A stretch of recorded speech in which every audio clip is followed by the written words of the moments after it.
Norwich players facing pay cuts of between 40 and 60%. Norwich players reportedly face hefty pay cuts following their record sixth relegation from the Premier League.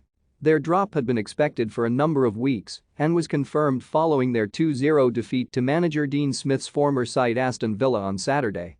As previously reported by Sportsmail, Smith will stay on as boss of the Canaries, who will be seeking a repeat of the 2020-21 season, where they immediately bounced back up to the top flight with promotion from the Championship.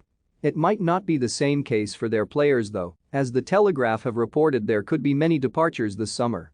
Those that stay meanwhile could be looking at pay cuts of between 40 and 60%. Relegation has hardly been surprising in a season which has been plagued with poor performances and new signings failing to pay off. The Canaries have lost 23 games this season, and if they fail to score points in their final 4 matches, would match their record lowest total number of points of 21, which was set just 2 years ago when they were last relegated. Norwich were the 14th highest spenders in Europe last summer, though this was made possible by the £33 million sale of Emiliano Buendia to Aston Villa. In total, 11 players were signed at a total of just under £60 million, with many of the signings failing to work out.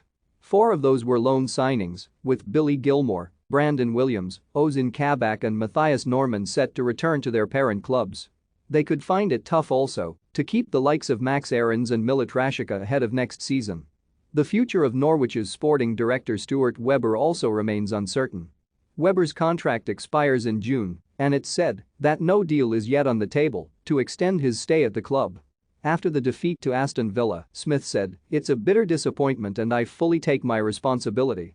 There's been an inevitability about it, and over the season our performances haven't been good enough. I've got an English O-level, but I had to go and look at the word apathy this week after some debate from Norwich fans. We've tried hard.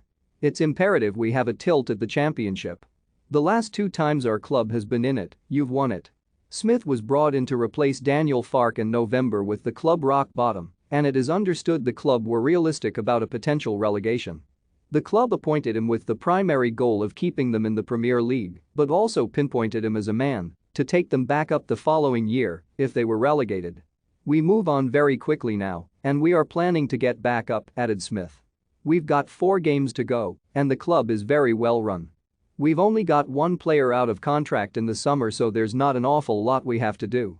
We've been planning for this for the last few months. We will move forward as a football club."